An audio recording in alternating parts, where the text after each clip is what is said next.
Bom dia a todos. Vamos conversar um pouco sobre 3 livros importantes. O livro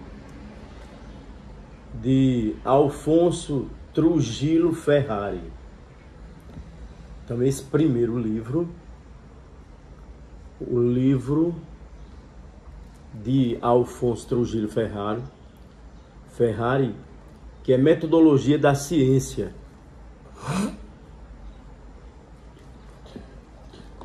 O segundo livro é o livro Metodologia Científica, Guia para a Eficiência nos Estudos, de João Álvaro Ruiz. E o terceiro livro é Metodologia Científica, de Cervo e Bervian.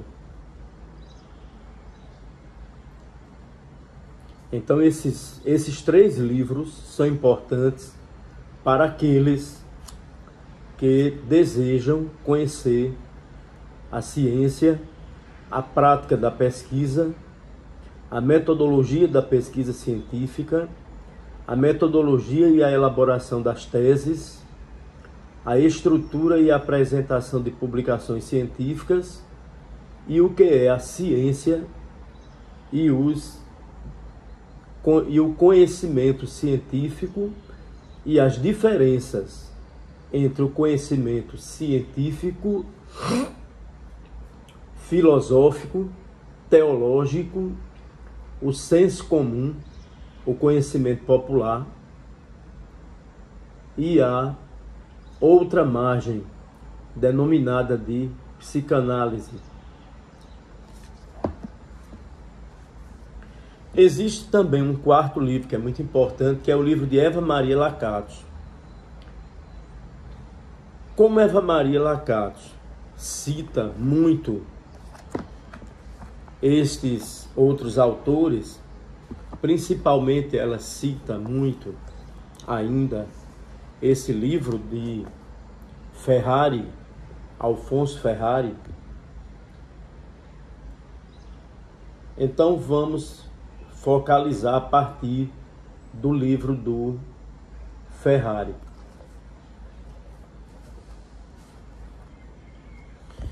Nós encontramos um capítulo no livro de Ferrari que é chamado O Conhecimento Científico e Outras Formas de Conhecimento.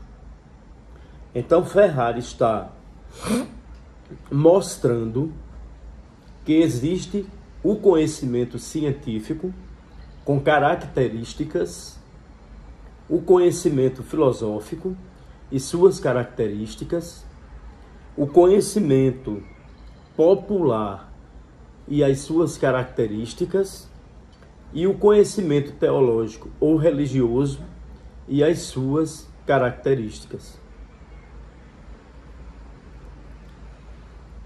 Para a gente entender a psicanálise como um saber, nós vamos utilizar um livro que é A Interpretação dos Sonhos, do Sigmund Freud,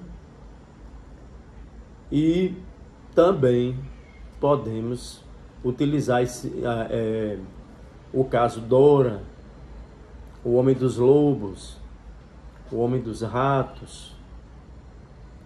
Então vamos lá. Primeiro, se estamos falando em conhecimento científico, quais são as características do conhecimento científico apontadas aqui? Primeiro, o conhecimento científico ele é real, ele é factual. O conhecimento científico é um conhecimento contingente. O conhecimento científico é um conhecimento sistemático. O conhecimento científico ele é verificável. O conhecimento científico ele é falível e o conhecimento científico é aproximadamente exato. Então, essas características, elas são importantes para a gente compreender o que é o conhecimento científico. Então, vamos só recapitular. Como nós podemos caracterizar o conhecimento científico? É que o conhecimento científico, ele é factual. O cientista, ele vai trabalhar com os fatos, não é? Com os fatos. A partir daí, nós teremos que, não é, fazer essa análise, não é, a partir do fato. Veja bem, o sociólogo, ele trabalha com fatos. Quais são os fatos? Os fatos sociais. E os fatos sociais, eles possuem uma característica. A característica da generalidade, a característica, não é? Além de ter generalidade, os fatos sociais, eles também se caracterizam por possuir anterioridade, posterioridade, objetividade. Exemplo de fatos sociais que foram estudados por Emile Durkheim. O suicídio. Então, o suicídio é um fato social que foi estudado por Emile Durkheim. Mas, para Durkheim dizer que as ciências sociais era ciência, que a sociologia era uma ciência, ele escreveu um conjunto de regras, as regras do método sociológico. Nas regras do método sociológico, ele mostrou o que era o fato social. Durkheim, na hora que ele vai estudar, né, o trabalho é também um fato social. A família é um fato social. Então, o cientista, ele cria uma epistemologia, ele cria um modelo teórico metodológico para ser utilizado na ciência, para estudar tudo isso. No momento em que a economia tornou-se ciência, havia uma necessidade de um texto metodológico para dizer, a economia vai trabalhar de fenômenos do campo da economia, do campo econômico. É por isso que veio exatamente o livro A Riqueza das Nações, de Adam Smith. Na Riqueza das Nações, eu tenho todo um projeto metodológico para estudar os fenômenos, a mercadoria, o dinheiro, o que é valor de uso, o que é valor de troca. Outro exemplo. Para que o direito fosse ciência, Hans Kelsen elaborou um conjunto de normas e de regras para mostrar que o direito tinha um objeto. Então, a teoria pura do direito vem mostrar o quê? Que para que o direito seja considerado uma ciência, o direito tem que ter a sua epistemologia, o seu método. Daí a importância do Kelsen dentro do ambiente do meio acadêmico jurídico, trazendo uma metodologia. Então, tudo isso eu estou mostrando a vocês para vocês perceberem, para vocês entenderem, não é? A questão do fato. Então, a ciência trabalha com fato, com os fatos.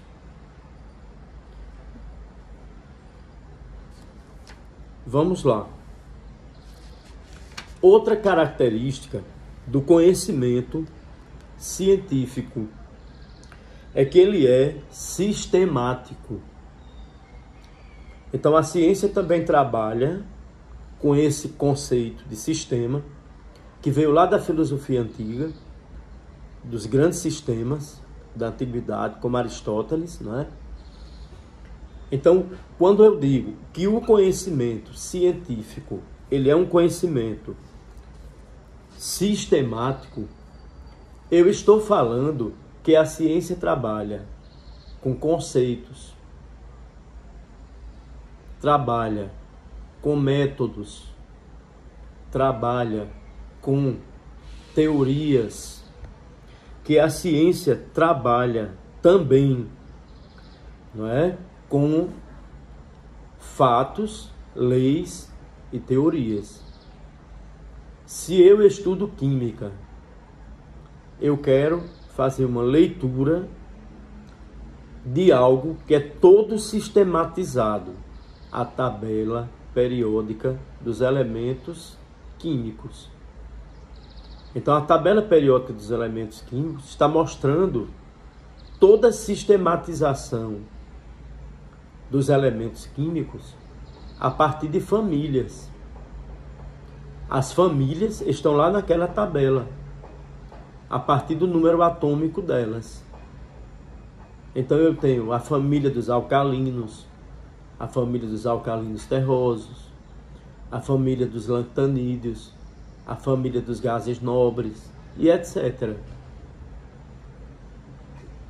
Se eu vou estudar fisiologia, lá naquele livro do Guyton, ou do Guyton, né?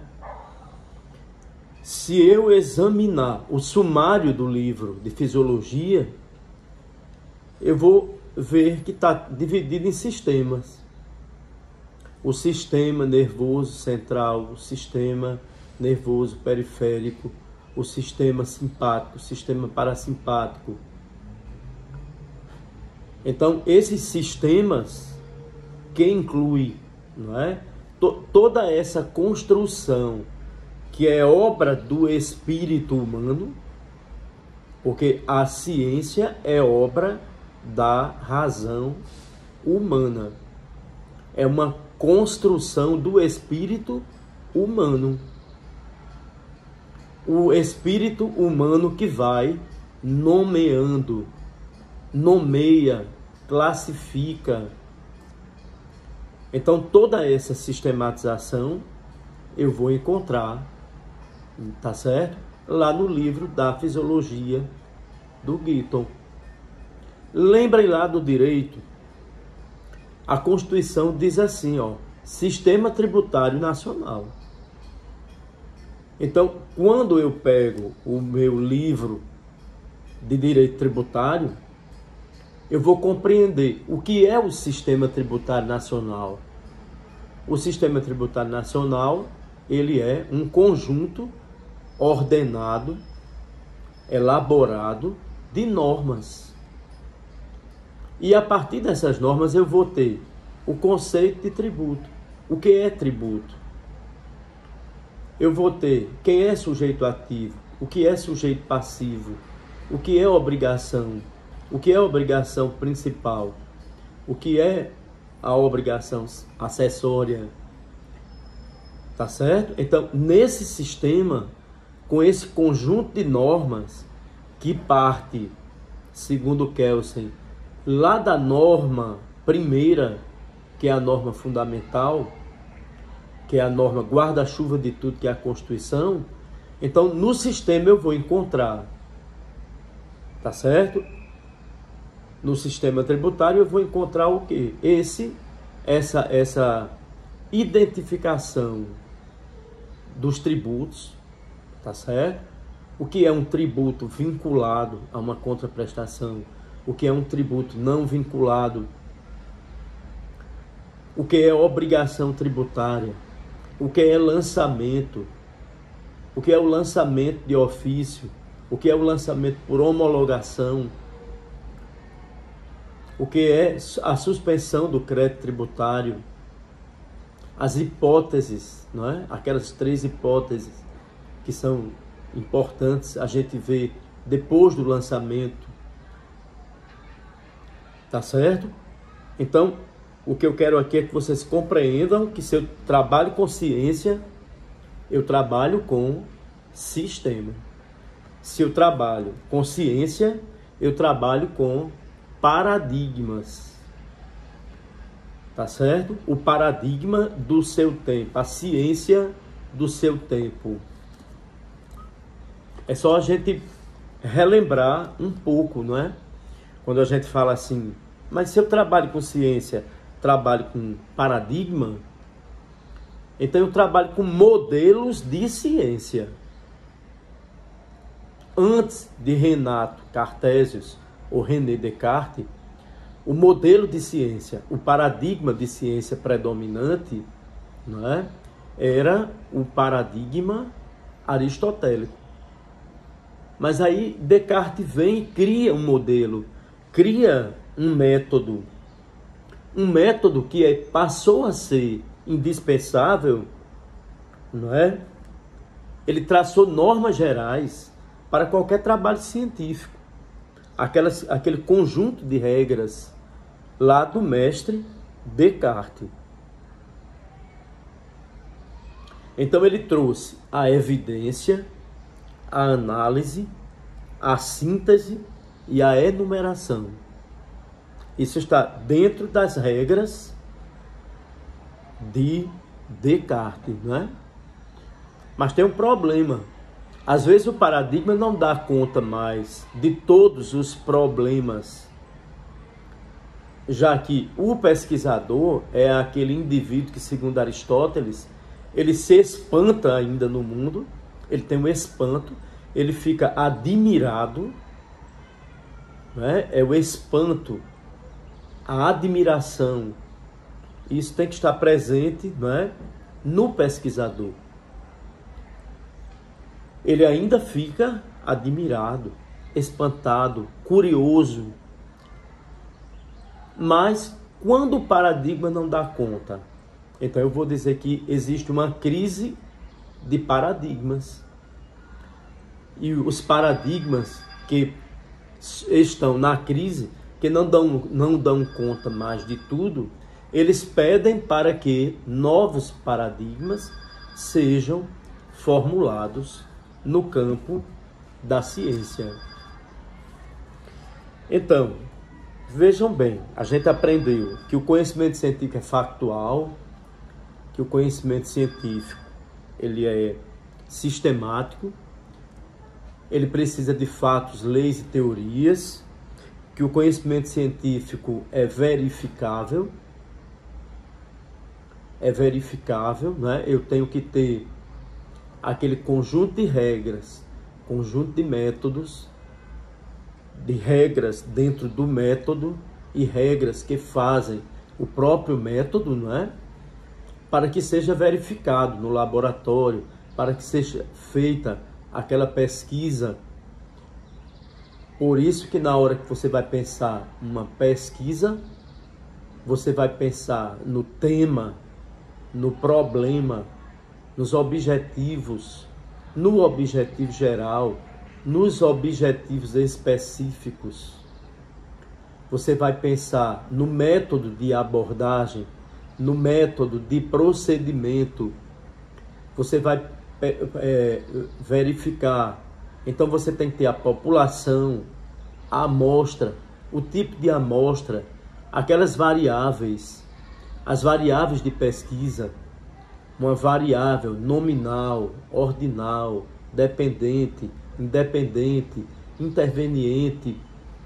Então, tudo isso para você chegar aqui a uma análise e discussão dos resultados, ao tratamento das variáveis, porque você vai fazer esse tratamento a partir da utilização da estatística, não é? Às vezes, de uma análise do discurso, você vai ter que testar a sua tese, tá certo? Ver se os objetivos, aqueles objetivos, cada um objetivo, se você realmente cumpriu dentro da sua pesquisa, para você ter o quê? Uma conclusão a partir dos resultados. Portanto, dentro da ciência, a pesquisa ela é uma tese, uma antítese e uma síntese. Mas o conhecimento científico, ele é também falível. Então, por que é falível? Porque determinadas regras, determinados acontecimentos, determinadas proposições, né, podem acontecer com um percentual e tem um percentual aonde não aconteceu, aonde fugiu a regra, aonde foi apresentado de modo diferente, não é? Então é por isso que ele é aproximadamente exato. E outra coisa, aquilo que hoje a ciência ela vai sendo modificada, não é? Ela se torna obsoleta. Max Weber, no livro dele sobre a universidade, ele diz qual é a diferença entre arte e ciência. A diferença entre arte e ciência é porque a ciência ela se torna obsoleta. A arte não. A arte jamais vai ficar obsoleta. As pirâmides, o Palácio Real de Versalhes, isso é obra de uma arte de um tempo. A arte é obra de um período, de um tempo, mas jamais vai ficar obsoleto. Exemplo, a Mona Lisa, a Pietà, o teto da Capela Sistina com aquela pintura, não é? Então, ciência fica obsoleta, a ciência é aproximadamente exata e a ciência é falível. Pessoal, e quais são as características do conhecimento filosófico, não é? O conhecimento filosófico, ele é valorativo, é a primeira característica. Ele é racional, ele é sistemático, ele é infalível, ele é não verificável e ele é exato. Não é? Então, a filosofia, esse campo chamado filosofia, esse conhecimento chamado filosofia, ele tem essas características, não é? É valorativo, sim, tá certo?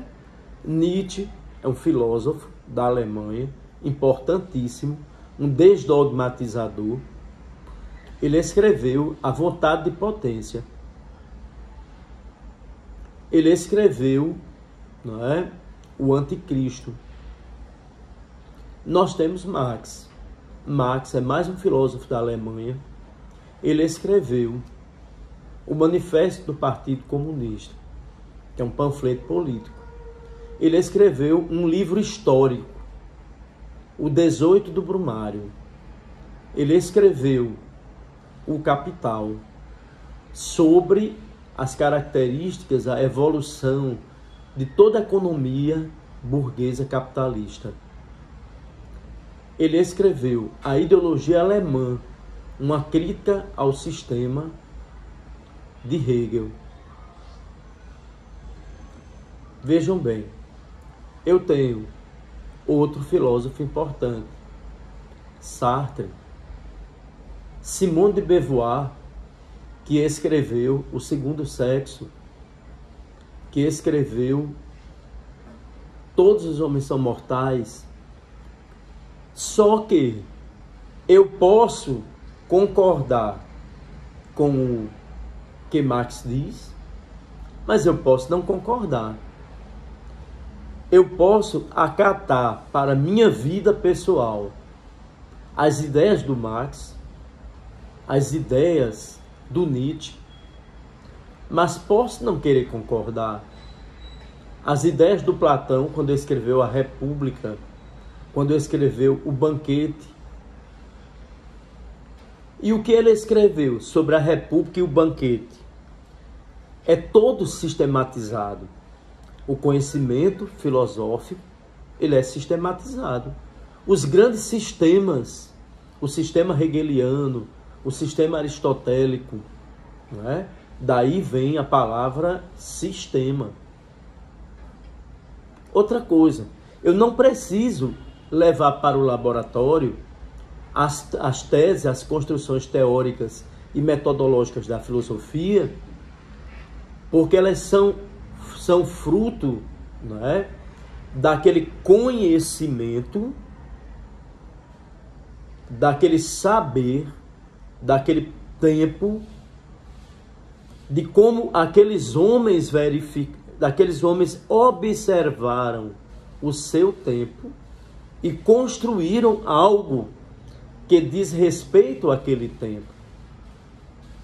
Exemplo, o Banquete de Platão. Exemplo, a República. Exemplo, a Ética a Nicômaco. A Ética para Nicômaco de Aristóteles. Tá certo?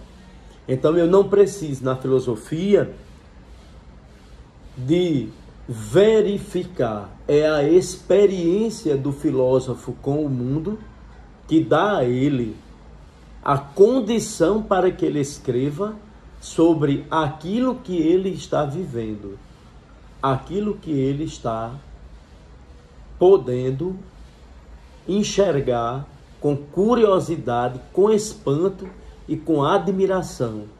O filósofo é aquele que é curioso, fica espantado e que fica admirado.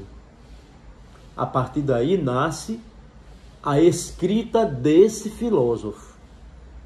Se isso acontecer, e se isso acontece. E o conhecimento filosófico, ele é exato.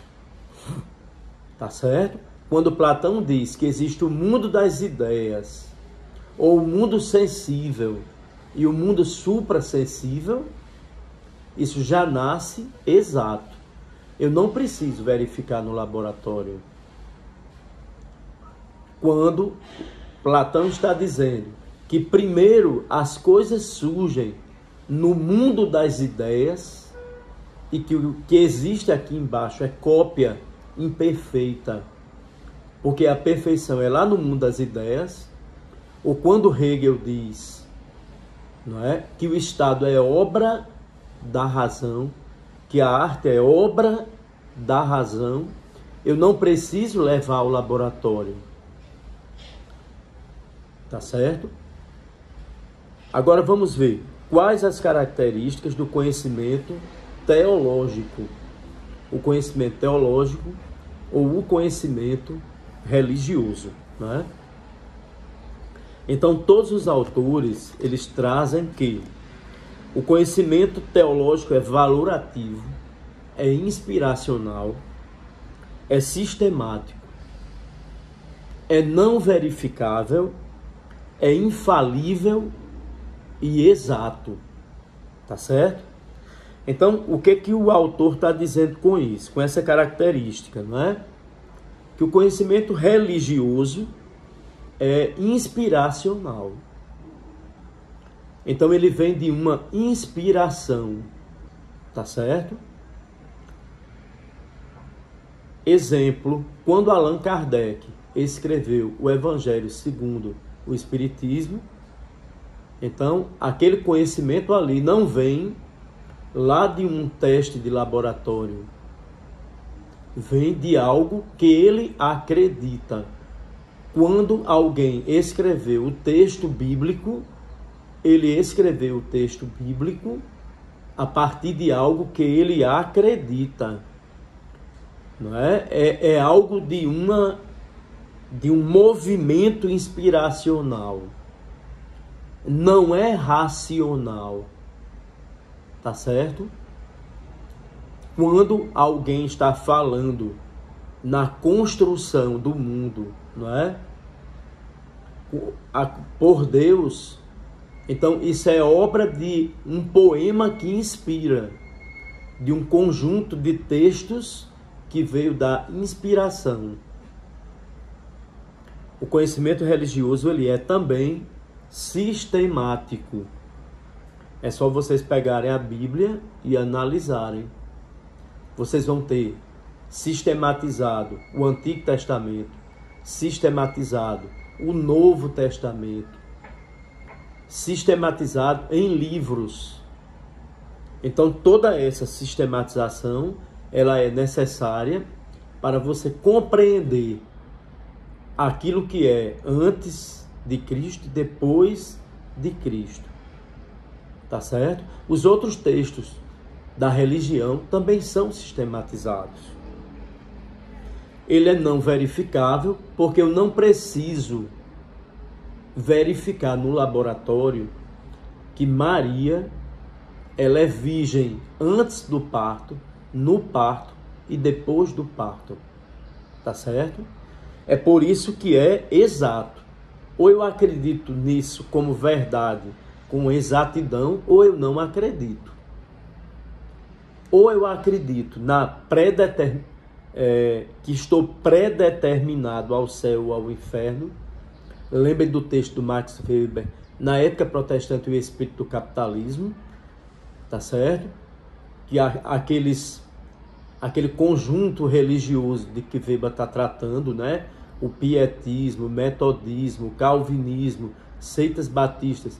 Então, quando eles referem que há uma predeterminação, o meu comportamento tem que ser voltado para uma racionalização da vida no trabalho, com a religião. Eu não separo trabalho e religião. Eu não separo fé do trabalho, tá certo? Porque senão eu posso perder a minha salvação, se a coisa já estava predeterminada. Eu tenho que acreditar que Jesus subiu ao céu, que ele ressuscitou. Eu não posso levar isso para testar no laboratório. Então eu tenho que ver isso como infalível. As teses da religião, elas são infalíveis. Tá certo? Então o conhecimento religioso é inquestionável. Eu não vou questionar o juízo final. Eu não vou questionar a ascensão de Maria ao céu. Eu não vou questionar, não é, o milagre da transubstanciação que acontece na missa, na Igreja Católica, não é? Com o vinho e a hóstia. Eu não vou levar isso para uma discussão acadêmica. Isso é um elemento que une fé. Se é fé, é inspiracional. Se é fé, é indiscutível. Se é fé, é inquestionável. Eu não vou discutir se alguém acredita na reencarnação, que vai evoluir, que vai reencarnar. Então, é algo, não é? Exatamente de fé. Vamos a um outro tipo de conhecimento. O conhecimento popular. O conhecimento popular, ele é um conhecimento chamado de valorativo, reflexivo, assistemático, verificável, falível e inexato. Tá certo?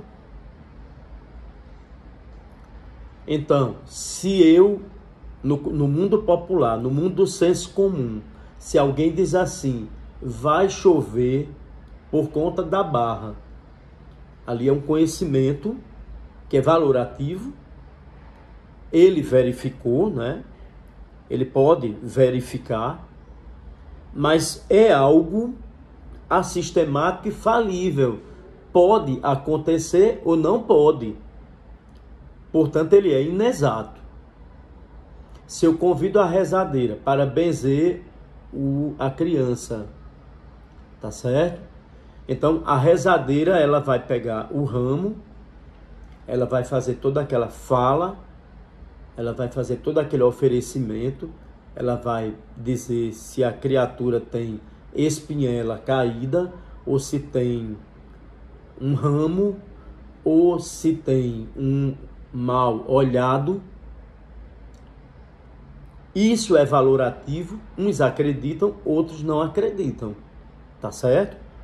É reflexivo, mas nem é exato, e também é algo falível. Pode ser que tudo aquilo que ela tenha dito não tenha resolvido nada. Ou pode ser que o que ela disse tenha, você acredite que vai resolver.